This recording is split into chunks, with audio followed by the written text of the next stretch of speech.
thank you for coming to the presentation of the Bruce Freeman Rail Trail mural. My name is Margot Kimball, and I run an organization called Art for All. We're a community art outreach program. No, more than that. We're an organization above Neshoba Brook Bakery. And this is the 5th of the murals that we've made for West Concord. It's also the 10th mural in West Concord. These are all within the cultural district. So, oh, wait a minute.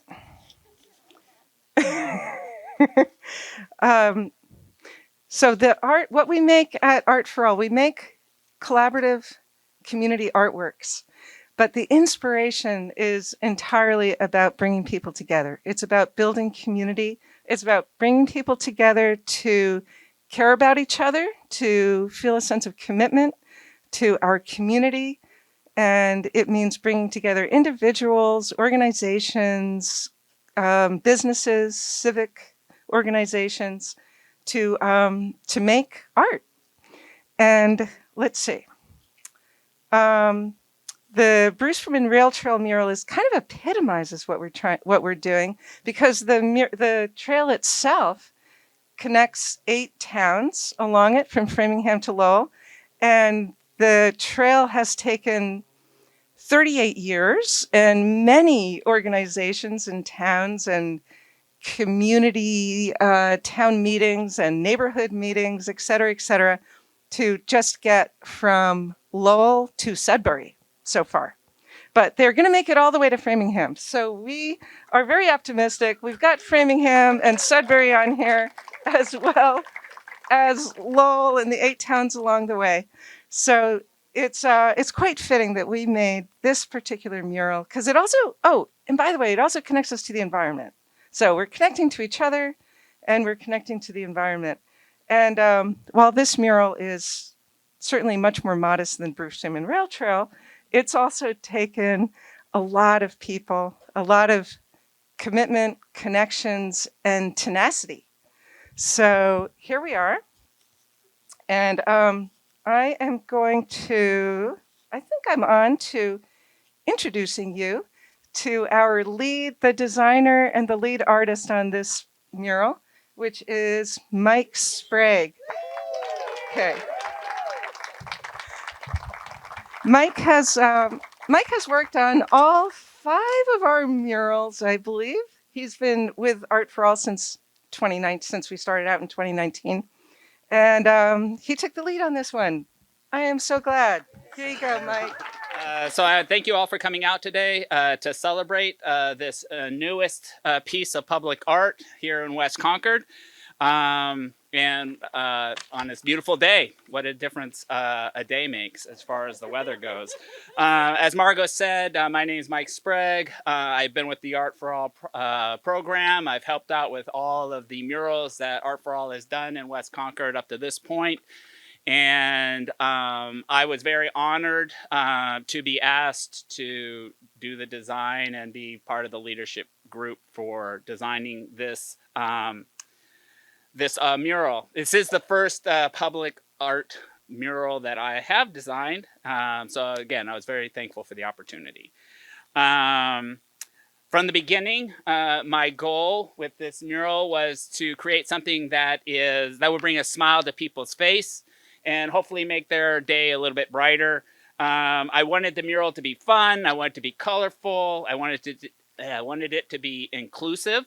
And I also wanted it to be informative and educational, so that people who are enjoying the mural maybe learn a few things about their environment, or the towns around them, and history.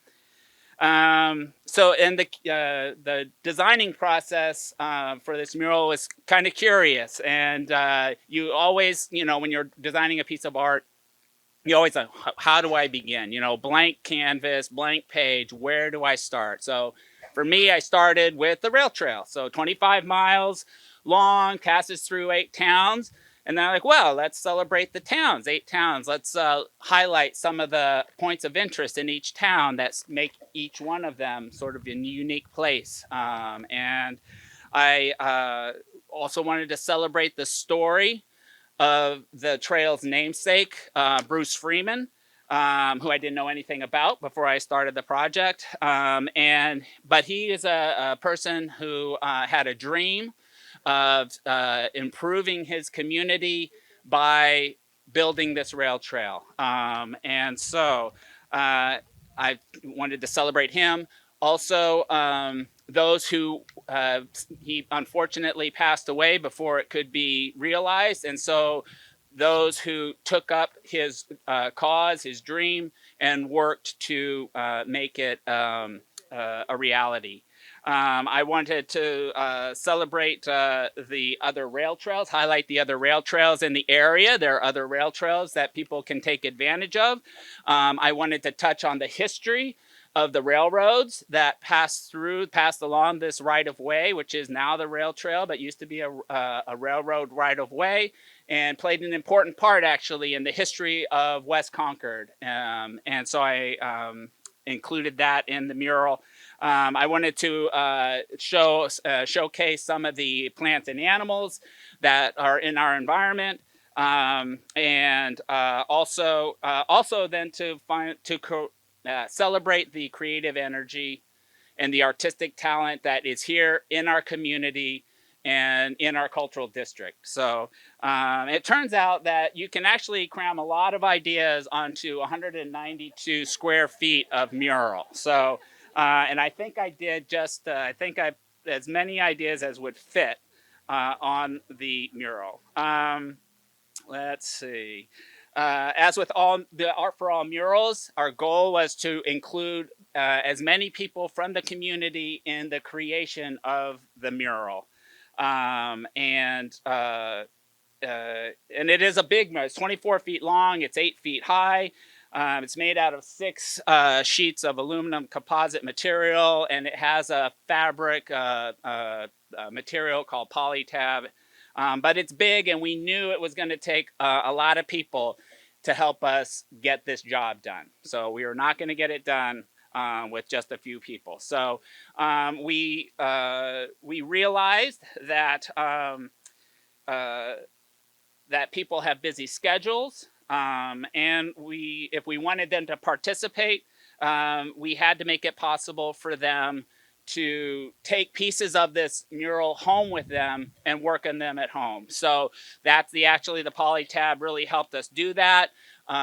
We were able, the 8 towns and the other elements that are in the body of the mural were sketched out on this fabric material. And we gave that plus some art supplies and some of the reference photos that I used to do the drawing, the design. And we gave that to our artists, and we told them, go have fun with it and make it your own. Okay? And they did. And if you look at each of the different elements, you'll see they each sort of left their own signature style or on the beautiful pieces of art that they created. The paintings of the plants and animals that you see along the side of the mural and across the bottom were painted by individuals who either came to workshops that we organized here at the at Art for All, or they worked on them at home with kits that we put together for them to take home, and just to give them that flexibility. And the references for all those photos, or for all those paintings, were actually photographs that were taken by local photographers. So another local connection. Sorry about that. And there was there was more artwork that was created in this way than we could put on the mural. So if you go to the Fowler Library, there's currently a display of the artwork from these workshops in which people did at home, again, of plants and animals from our local area. So I encourage you to go check that out. So the artists did their work at home. They brought the pieces back. And we then, at the art room, we glued them onto the mural boards and then blended them into the mural design. And I'm proud to say that we had over 50 artists that made contributions to this mural, which I think is just one of our signature successes for this program, is the number of people. In addition to the artists, there were others who helped out in a variety of ways. There were people who helped out with project management, organizing workshops, financial support. We got lots of sharing ideas and suggestions for content, which is always appreciated. Assembling the art kits, proofreading, and painting the mural text. Thank you, Kimberlyn. Attaching the mural to the building. Thank you, Billy Crosby. Cleaning up and organizing the art room, which is always a challenge, and updating our social media outreach, as well as just the day-to-day administration of the Art for All program, just to name a few. A few of our volunteers are professional artists, but most work in areas, other areas, including but not limited to teaching, business, administration, healthcare, science. Some are students, some are retired, some are small business owners, many have families with young children or kids in school. This mural, this is a piece of art that was made for the community, and it was made by our community, okay? So again, which I'm very proud of, and I think it just makes the whole process special. So I am truly grateful to all of the people who participated at every level with creating this mural. I know people are very busy, have juggling lots of things, work, school, and other responsibilities. So I understand how special it is that they took time out of their busy schedules to come and help us create this piece of art for the community. Finally, I want to thank two amazing individuals. First, I want to thank Margot for her tireless efforts. Again, I've been with Art for All for 4 years. I've seen all of the time and effort that Margot's put in to create and sustain this program over the 4 years through the pandemic, and has just poured her heart and soul into it. I think it's very special. And her example is my inspiration. And I also want to thank my wife, Elizabeth, for her steadfast support, her encouragement, and her patience. Without her, I could not have done this, and I'm incredibly blessed to have her at my side. Thank you all again for coming out today, and I hope you enjoy this mural for years to come. And I'm going to turn this back over to Margot. Thank you, Mike. So obviously there's so many people and organizations to thank that you would never get to the cake that we want you to have. So I want to encourage you to see this beautiful inset of gratitude over here, and see all the different businesses that we're thanking. And I'm going to especially thank, though, the Mass Cultural Council that gave us the biggest chunk of this, and the West Concord Junction Cultural District Committee for supporting us in all of our murals. And here I have Emily from the Friends of the Bruce Freeman Rail Trail. They also have been huge supporters for this mural. And of course, the trail. Thank you for the trail. I'm Emily Teller. I live in Westford, and I'm on the board of the Friends of the Bruce Freeman Rail Trail for 21 years. And I'm representing Carlene Hempel, who can't be here tonight, and she's our Concord rep, one of them. But I just want to, again, welcome everybody and say how incredibly privileged and happy the Friends were to be able to support this. Margot came to us to one of our board meetings with a proposal, and we asked a lot of questions, and we did support it. And then Mike came and talked about it, and he took in some information and some suggestions from us about all the towns. So he was incredibly flexible. And I just hope that you will look at all the different towns and see what's there. This is the opposite today of Amazon. This is community. This is connection. This is local art. This is what we need to invest in. And I just wanted to say the rail trail, I was at the groundbreaking yesterday in Sudbury for the next 4.4 miles. And it's so exciting. So join us. I have some newsletters on the table. You can go to our website, friends, just brucefreemanrailtrail.org. If you wanted to join for $10, that would be the best money you ever spent. But you don't have to. You can still get our newsletters. And thank you to Margot. Thank you to Mike. And thank you to West Concord for this wonderful honoring and expression of what's out there. I would especially recommend Great Brook Farm in Carlisle. Carlisle has 850 feet. They may not get the recommendations they need, but Great Brook is a great place for ice cream. And they're on the mural. And finally, I am very honored to introduce my friend and our representative, Simon Cataldo. Thank you, Simon, from the 14th Middlesex District, right? Did I get that? Hi, everyone. First rule in politics, don't stand between people and their cake for too long. So I will be brief, but I am honored to be part of this wonderful day in recognizing Margot and Mike and everyone in Art for All, everyone on the Rail Trail Committee who's made this possible.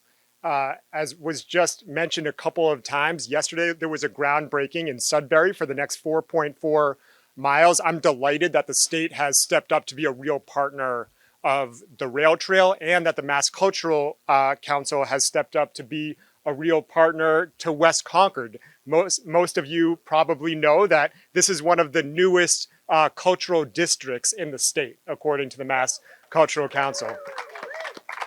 And that means, most importantly, money. We're getting money.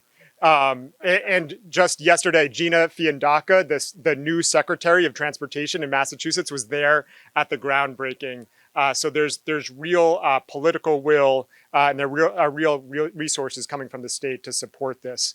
I am proud to represent a number of the communities along the rail trail, but we are in, to me, what is the most special of those, which is West Concord right now. I grew up in West Concord, and in trying to think about what defines West Concord, I know that for those of us who love this place, that's indelible. It is beyond words. But if there's one word to me, it's just a special kind of nostalgia. And in these past few years, there's been a lot of loss in West Concord. Of both things and of people. And this set of murals has just come in at exactly the right time. These murals meet the moment. They do something so special in tapping into our history, but also regenerating and beautifying this area. And every single one of these just grabs onto that nostalgia in a very special way for those of us who love West Concord. So I just want to commend you, Margot, Mike, everybody who has worked on these. Everybody who bikes by is going to see these and they're going to learn about West Concord. And those of us who will be here for the rest of our lives are going to have these for a very, very long time. So thank you, congratulations, and let's eat cake. We have some music back there by two wonderful musicians, Maria and Keith Kirkpatrick. Yeah. Okay. Thank you. Thanks for coming. Yeah, it's humming. Get with it if you should take the A train.